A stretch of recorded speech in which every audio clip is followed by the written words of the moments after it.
Hi, and welcome back to the Health, Weight Loss, and Wellness Show. This is our last episode for this amazing show, and it has turned out better than I could ever imagine.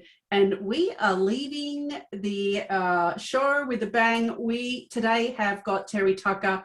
He has been an NCAA Division I college basketball player, a Citadel cadet, a marketing executive, a hospital administrator, an undercover narcotics investigator, incredible, a SWAT team hostage negotiator, and I geeked out on that a little bit when we first started talking, a high school basketball coach, a business owner, a motivational speaker, an author, and most recently, a cancer warrior. He is the author of Sustainable Excellence, 10 Principles to Living Your Uncommon and Extraordinary Life. And it sounds like you have done that.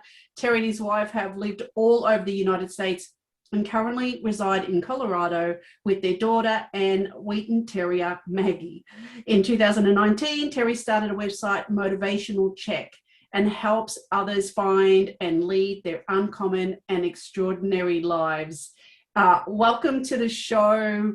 I'm so glad that you're here. And finishing off, save the best for laughs. We can just say that with that extraordinary list of things that you've done.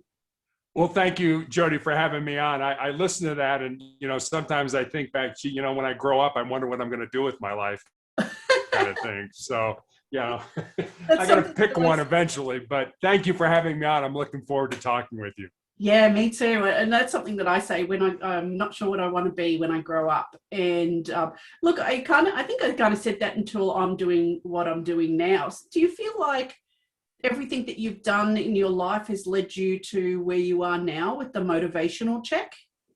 I think in a way it has. If you look at my first two jobs, I was in business, but in all honesty, my passion was the police, was to be in law enforcement. But my grandfather was a Chicago, Illinois, a big city here in the U.S., Chicago police officer from 1924 to 1954, and was actually shot in the line of duty with his own guns. So my dad kind of had my life all planned out. You're going to go to college, you're going to major in business, you're going to get a job, you're going to get married, have 2.4 kids, and live in the suburbs. But that's what my dad wanted me to do. And so my passion was really law enforcement. But absolutely, I think my whole life really has been a culmination of learning things that have led me to the point where now I've got to fight this most likely terminal disease. Yeah. So I think that, some of the things that you've done, very interesting, and very trained and very controlled. And then along comes cancer, which then is something that's, a lot of it's out of your control. Like, how do you then go from that mindset, I guess, to the next mindset of, okay, now I'm battling for my life? Yeah, that's a great question. I think as an athlete, I was always, you have to be, I played in college, and you have to be disciplined. You have to approach things in a sort of disciplined way. And, we always talk about, especially with problems, I've got this huge problem in front of me. Well, we're not going to be able to solve that problem if it's huge. We've got to break that problem down. And one of the things that I like to talk about is, if you want to do something, I want to get better at X, I want to lose weight or whatever, I want to lose 30 pounds. Well, what if you just lost 1 pound a day? What if you just got 1% better every single day? If you did that at the end of the month, you'd be 30% better. And with cancer, for me, it's more about keeping the weight on as opposed to taking it off. So, but what if you just broke that problem down into something that was manageable? And that's what I've tried to do with cancer. I don't look at this huge thing in front of me. I look at today. And sometimes today, I talk about winning the day. How do you win the day? For me, I was on a drug called interferon that gave me severe flu-like symptoms for 2 to 3 days every week after each injection. And I took those weekly injections for almost 5 years. Wow. So imagine having the flu for 2 to 3 days every week for 5 years. And I was devastated. Some days it was like, it's all I can do to get out of bed. That was winning the day. Some days it was, I'm going to throw a load of laundry, in the wash machine to help my wife out. That was winning today. So, winning the day is not necessarily winning the 24-hour period. Sometimes it's just winning that 5-minute segment, and that's winning the day. Yeah, I think that's just such an important point, because I feel like we want to go from here, from zero to, we have achieved our results in such a small time. And I think we put these unrealistic expectations on ourselves on how long it's going to take. And I think there's been a few speakers where we've kind of alluded to that, where we've talked about that sort of thing. And I think it was Heath, if I remember rightly, was saying that if we get to, it's taken 20 years, or maybe it was Maddie, I can't remember. It's taken us 20, and I think it was Maddie, taking 20 years to, be this size and shape, or be this unfit, or, 10 years to be this unwell, then it's not going to be all done in a 6-week or 12-week program, and it's why I work with a lot of clients over 12 months, because we need to unravel a lot, but also we need to allow our mind the chance to change. And when you're talking about those, like chunking it down and whatever is winning for you for the day, interesting enough, what I find in that as well is sometimes we feel like we should be doing so much more, when in reality we can't. And so then there comes all that, I'm not good enough, and all those kind of feelings, or I'm not doing enough, or I'm not enough, that comes with us. So I just feel like it's such an important thing to really move that down, because the thing is in my illness, when I was really ill, I had chronic fatigue. It wasn't as severe as cancer, but still it knocked me on my butt. And there was days the same where I'd always make my bed no matter what, but there would be days that, just getting up and feeding yourself something healthy was a struggle. So if I did that, again, that was winning the day. But I had that mindset. I didn't have that mindset that was winning. I had the mindset of, I'm not doing enough, right? So then you battle with that, right? So did you go through a period where, I said that you've had a lot of discipline throughout your life, but did you go through a period where you felt like you weren't doing enough? I don't know if I didn't feel like I was doing it. I certainly, for my family, wanted to do as much as I could. And I remembered reading about, there was a Harvard professor back in the 1950s who did a study with rats. And this study it's actually kind of a brutal study. What he did is he took rats and he put them in water over their head, and they treaded water for about 15 minutes before they sunk. But right before they sunk, somebody would pull them out of the tank, would dry them off, would give them time to rest, and then they put them back in the tank. And you were like, well, how long did those rats tread water the second time? And, I'm reading the study and it's like, well, was it 15 minutes? Was it 10 minutes? Was it 5 minutes? It was 60 hours. Those rats treaded water for 60 hours because they knew that somebody would rescue them at the end. So, wow. That's kind of a mindset that I think you need to look at and say, you know what, I don't think I can do this. This is difficult. There's a group of people in the military here called the Navy SEALs, which you may or may not have heard of. It's some of the toughest men in the world. And they talk about a similar type of thing called the 40% rule, where if you think you're at the end of your rope, you can't do for them, another push-up or run another mile or whatever it is. But for the rest of us, whatever that ends up being, we can't do that. We're at the end of a rope. The 40% rule says you're only at 40% of your maximum, and you still have another 60% left to give to yourself. So if you take their sort of 40% rule and combine it with the study that the Harvard professor did with rats, we get to a point where, I think I'm done. No, you have so much more left to give to yourself.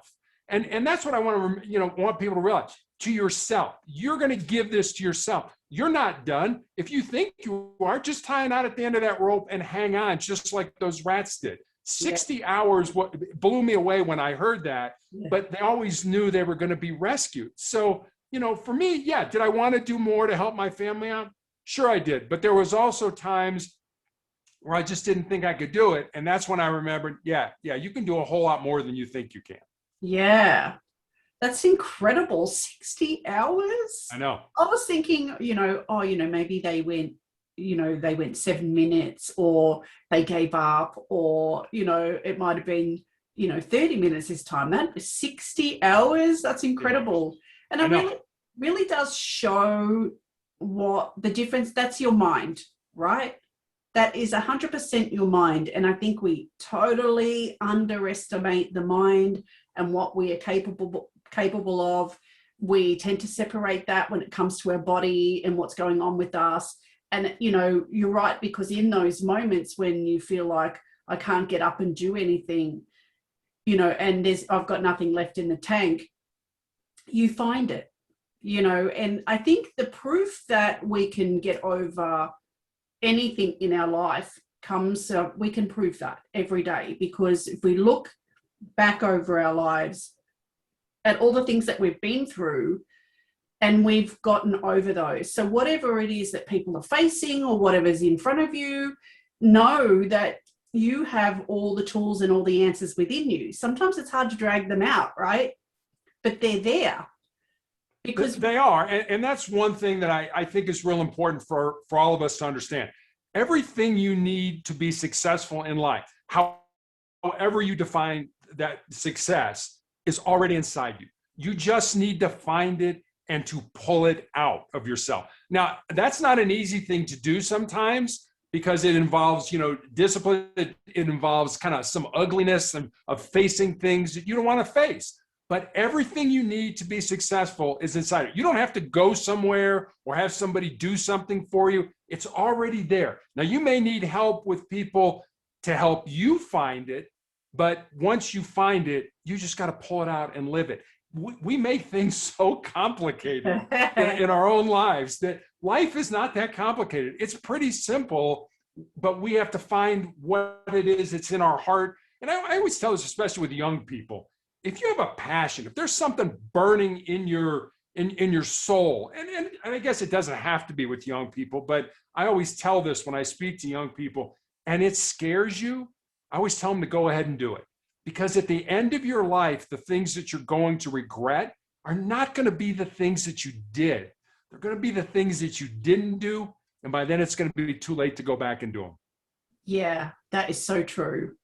I love that, because like you said, sometimes it's, it's hard for us to find it, and people can help you, that coaches and all that sort of stuff can help you find it. But ultimately a therapist, or, like my job as a coach or a therapist or something like that, I don't fix them. I never fix anybody. I don't heal anyone. I don't fix anyone. They do that themselves. I guide them. I help them find where the tools are within them. So it's so important for people to understand that, right? So when you do go to a coach or a therapist, you have it already there, what it is that you want. It's you're blocking it. And so people help you take away that block.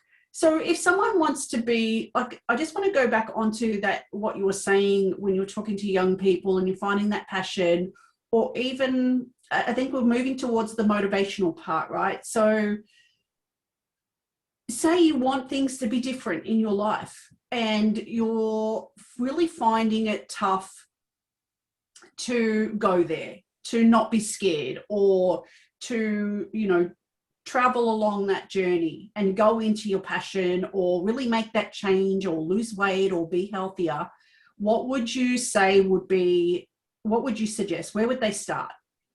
So there are what I call my 4 truths that I have developed over this sort of 9-year cancer battle. And I'll give those to you because I think that's a good starting point for it. But before I give them to you, I want your audience to understand that, there's no S on my chest. I do not wear a cape. Do I have bad days during my cancer journey? Absolutely. There are days that I cry. There are days that I feel down.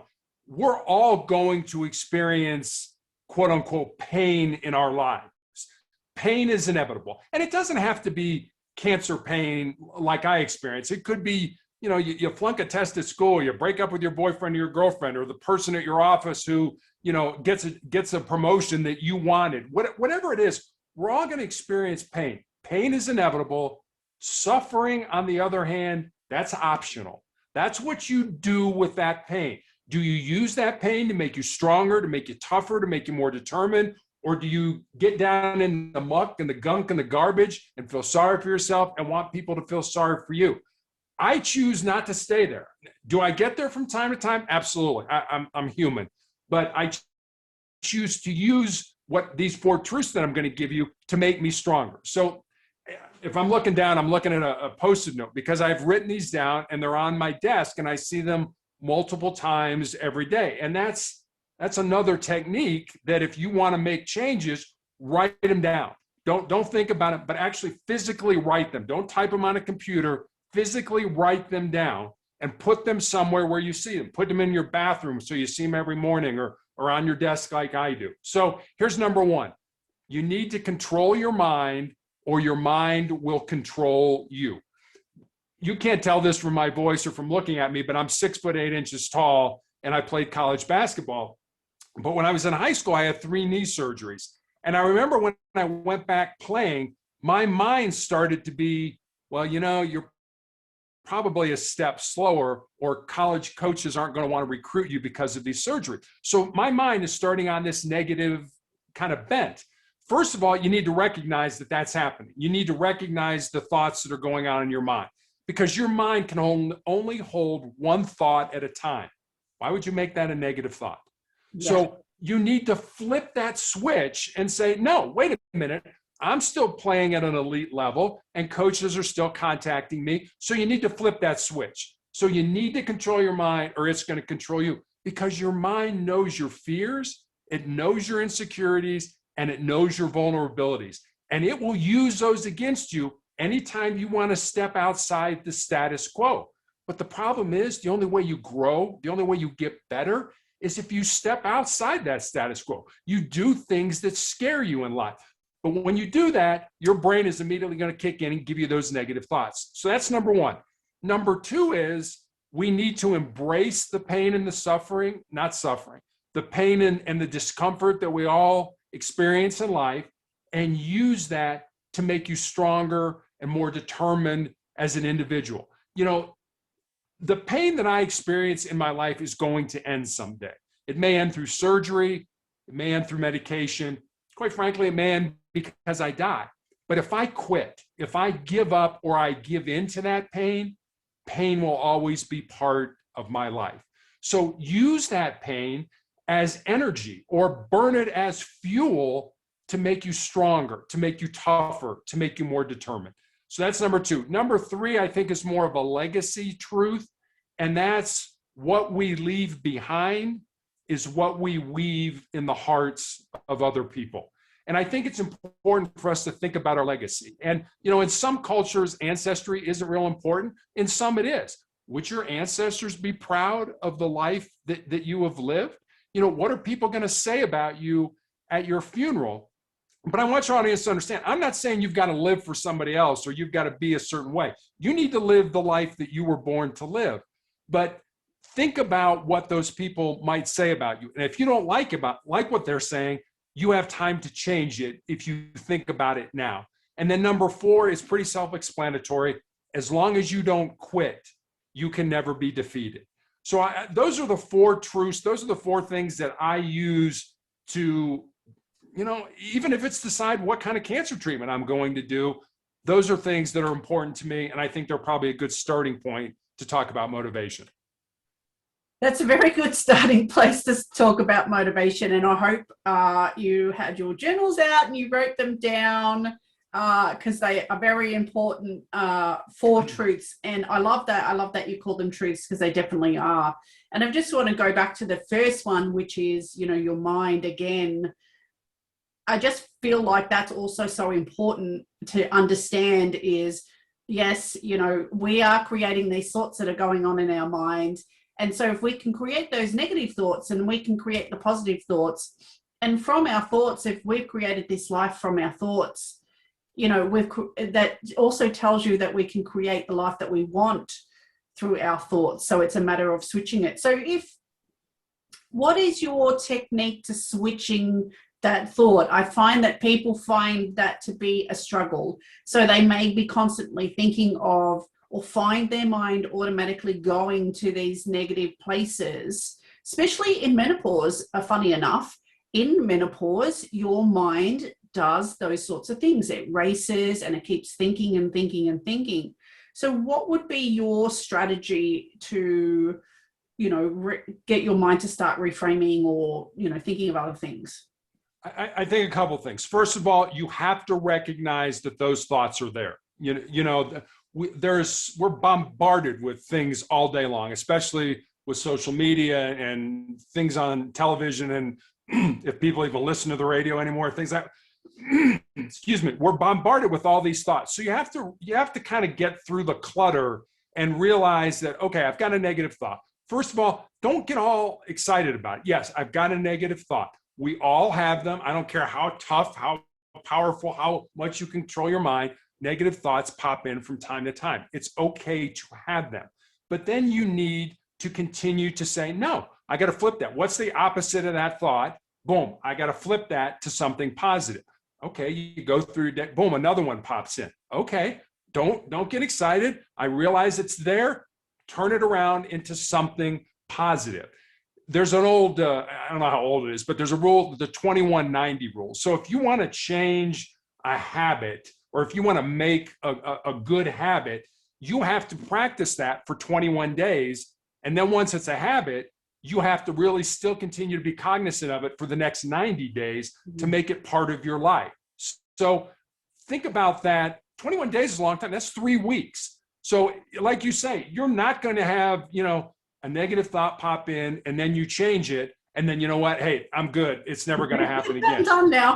Yeah, it's going to happen. And it's okay. Don't get excited when it does. Just realize it's there and then flip it into something positive. And over time, you will realize that all your energy is going into positive thought. Now it's positive. Now it's positive. Now it's positive. And you're basically retraining your brain. But understand that the reason your brain does that, it's a survival mechanism. Our brains are hardwired to avoid pain and discomfort and to seek pleasure. So anytime, if you got up this morning, Jody, and said, you know what, I'm gonna go skydiving, your brain would be like, oh, wait a minute, the plane might crash or your parachute might not open. But if that's your passion and that's something you want to do, you need to change those thoughts. You need to change, the plane's not going to crash. I mean, people go skydiving every day. I'm safe. I know what I'm doing. I'm going to go ahead and go skydiving. So that's how I would change your thought pattern. It's going to happen over time. It's not going to happen overnight. Yeah. And that's a very good point. And a kind of that brings us in that full circle, doesn't it? From when we were talking about earlier, that it's, I call it the Pantene effect. I don't know if you had that ad here, that shampoo ad. Won't happen overnight, but it will happen. And the retraining of the brain is such a very important thing to make a point on. But also the fact that it is natural for our brains to be looking for danger and looking for negative things. And that's how our brain works. But we can retrain the brain to recognize more positive things. And that's done through like gratefulness. And people don't realize that gratefulness journal actually does that. It retrains the brain for you to start looking for positive things that are in your life rather than negative. And it's good to start the day off with something like that. Because it sets you off for the rest of the day. And it's kind of like making your bed in the morning. That is like making the bed in your mind in the morning by doing gratefulness first thing in the morning. So very, very important point. So say somebody, if I want to get more into the motivation, so, okay, we're managing our thoughts, we're working on that. What about the days where it's really tough? Now, I imagine that you've gone through a lot of tough days, being a warrior of cancer for 9 years, I think you said. How do you keep yourself motivated to keep doing, to get on and do these speaking events, after treatment of cancer, chemo, and, days where you're just not feeling well? How do you motivate yourself?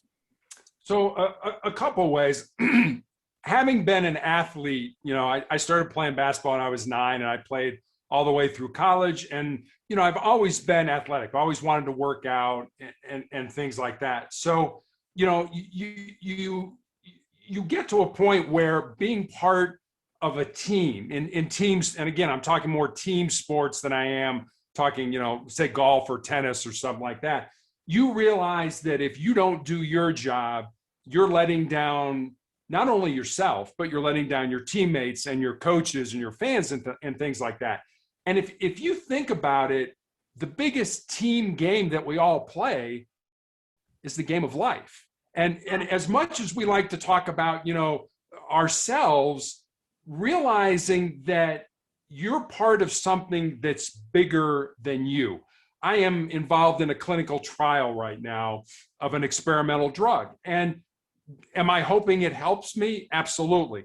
But in addition to that, I look at it as maybe the doctors can glean something from the information that I'm providing when they're drawing my blood and doing all the other tests, the CAT scans and things like that, that maybe 5 years from now, 10 years from now, they can develop a drug that I will have had a small part in that will save someone's life so they can continue to be with their family, even if I'm not here anymore. So realizing that I'm part of something bigger than myself is a way to keep me motivated. Also realizing I had a nurse recently, and this nurse was in training when I first started my therapy. And now she's out of training and she's taking care of patients one-on-one.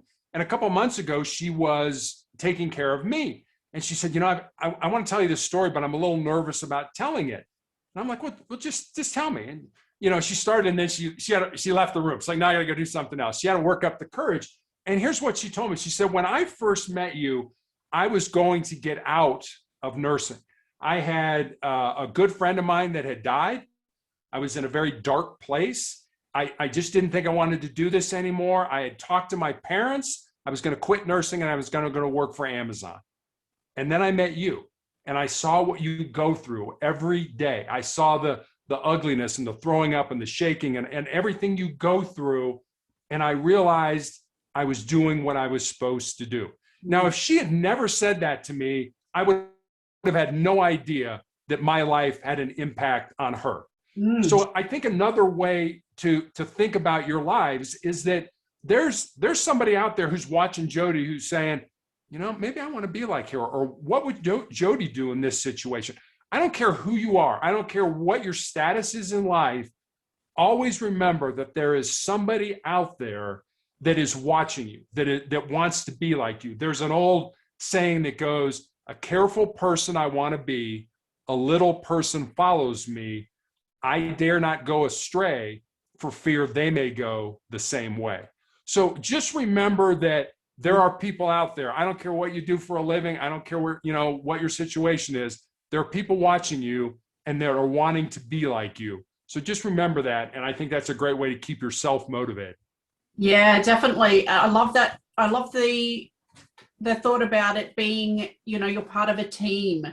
And really, that makes a lot of sense. And I guess if somebody's, even if they're not in business and they work for somebody else, you might have children that look up to you, that are watching what you're doing, nieces, if you don't have any children, or nephews, a loved one, a friend, or somebody like that is on your team.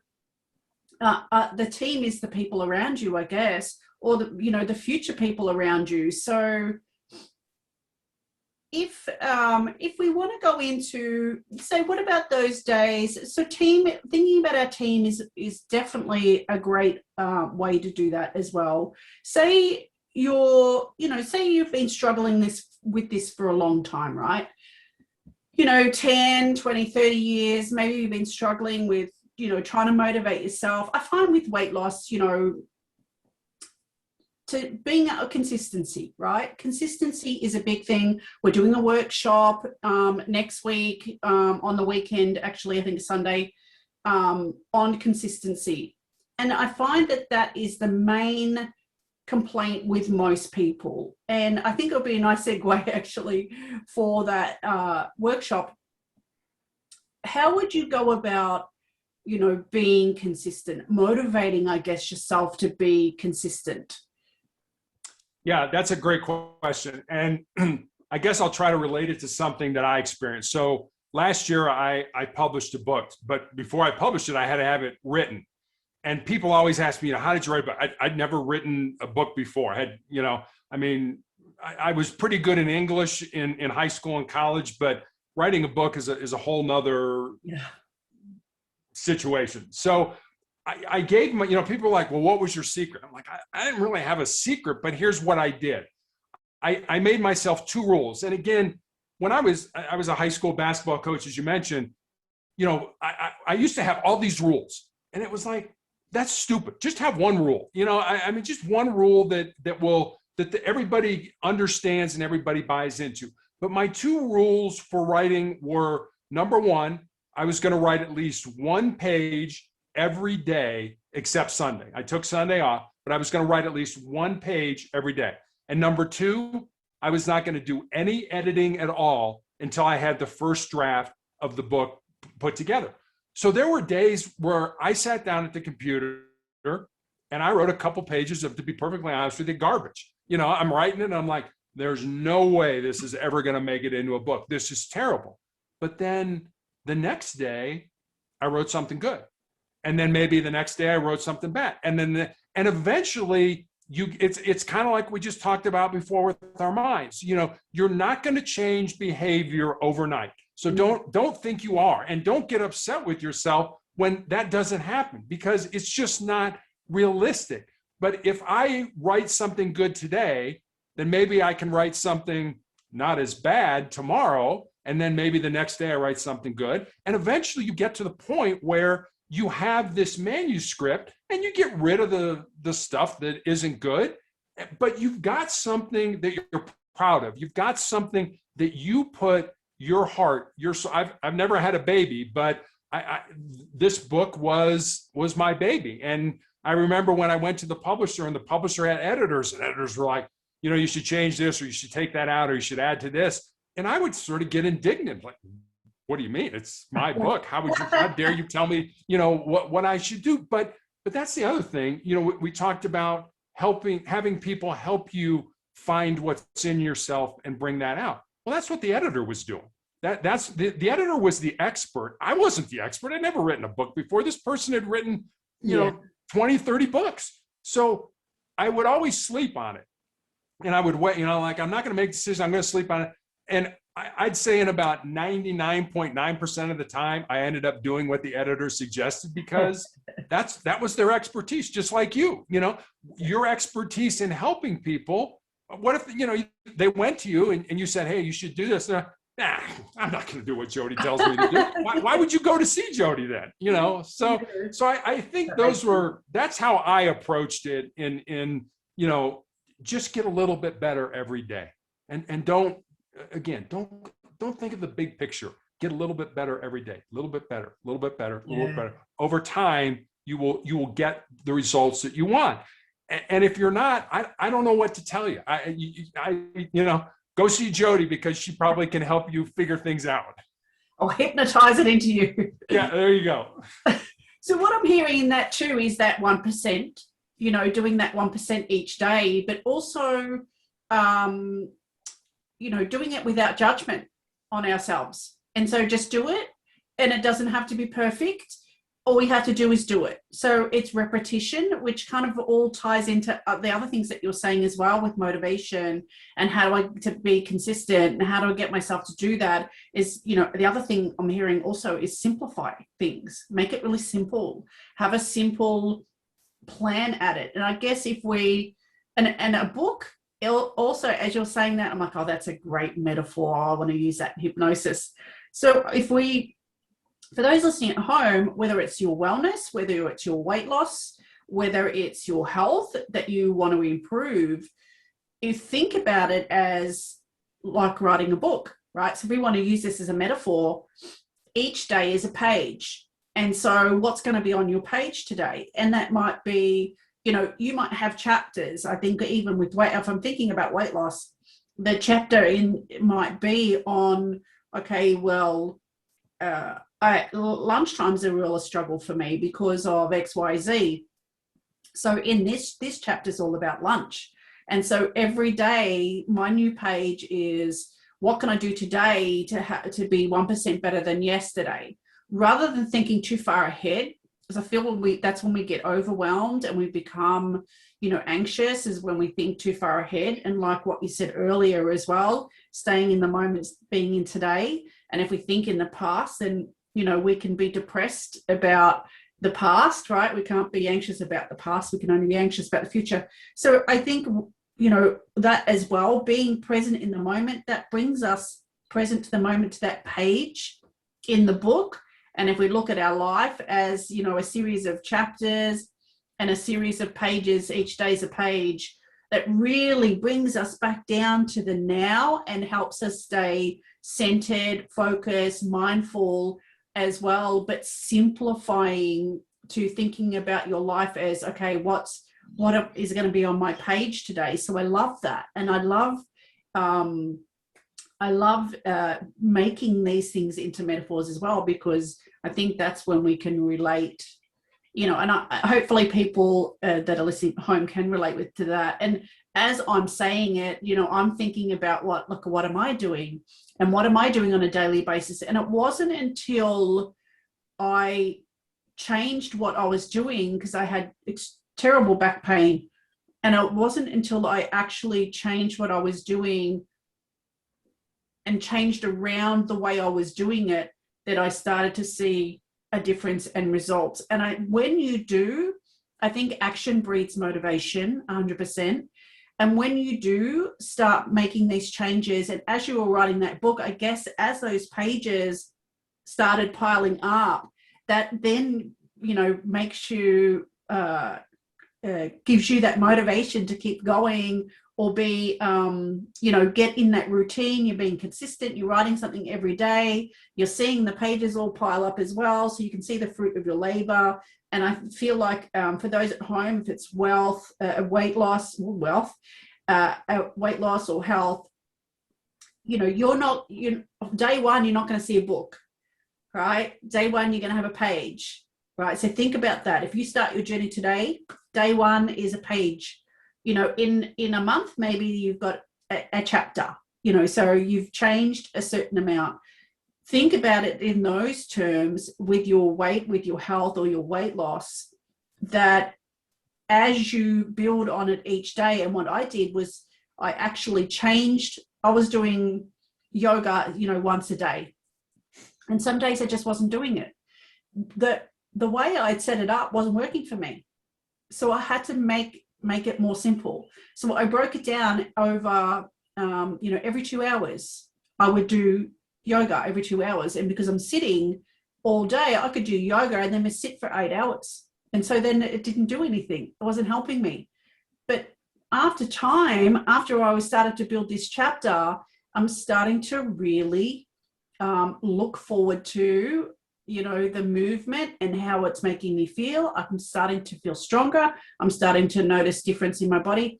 And when I changed it to doing it, 6 times a day rather than the once, I haven't missed a day. Where before I would be like, right, I'm going to do it twice a week. And then I would miss those. So just if we think about it in those, I was just writing a couple of lines of my page each day. I didn't do it perfect. I didn't judge myself on it. I think it's really important what you're saying. Don't judge ourselves on it. But the difference that makes when you're consistent and when you break it down to a way that works for you, like what you were saying, makes a massive difference with you. And when you start to get that little spark, when you get to that point where you're like, it stops becoming, oh, I have to do this, or, you know, maybe you have that fight internally in your brain, to looking forward to it. And then you get to that next level of, you know, wow, this is really enjoyable. I'm really liking this.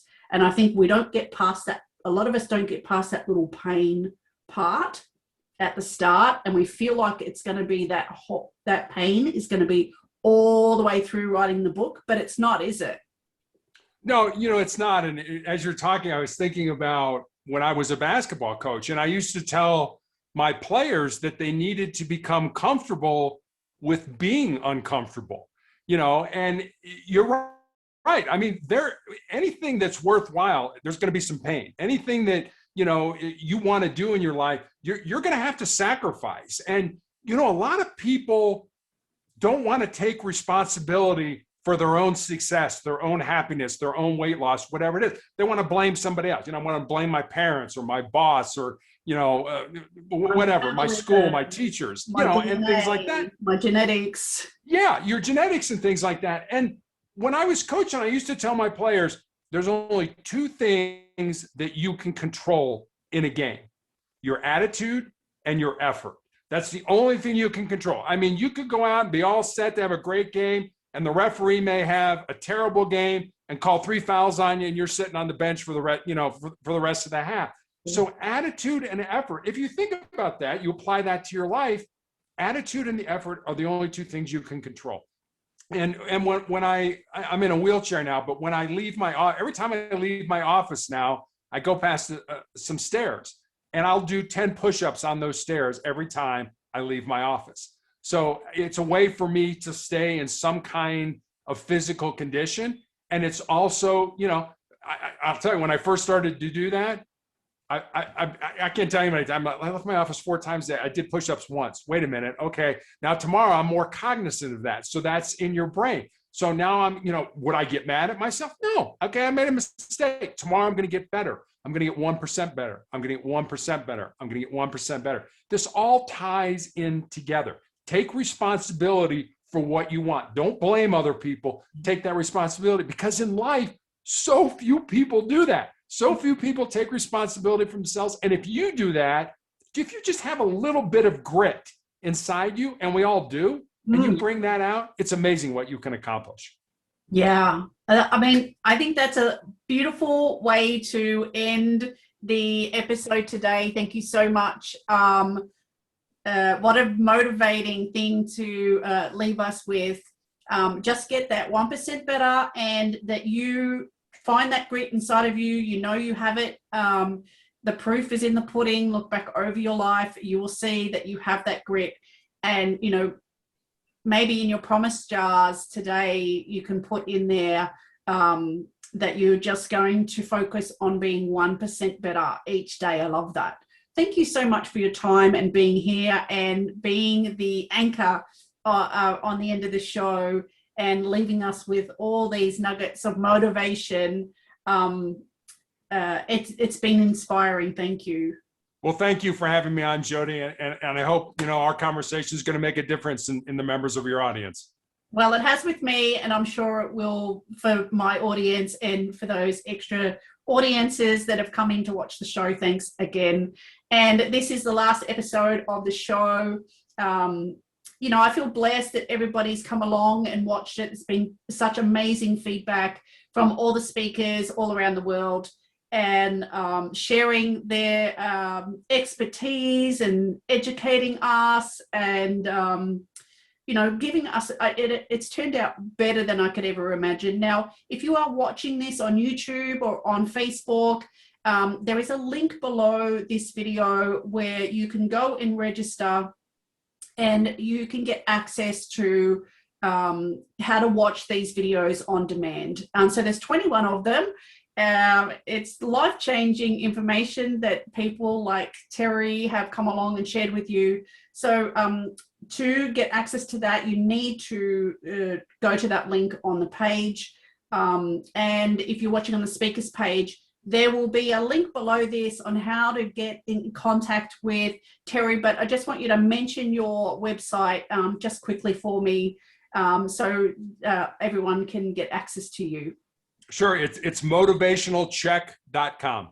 Beautiful. Motivationalcheck.com. But also there's all these other links to Terry on the speakers page. So you need to be registered to get access to that and be able to find out how you can watch all the episodes on demand and actually own them for life. So thanks to everybody for watching. Thank you, Terry, again for being here at the end of the show and leaving us with a bang. And have a beautiful life and enjoy the episodes. Bye for now.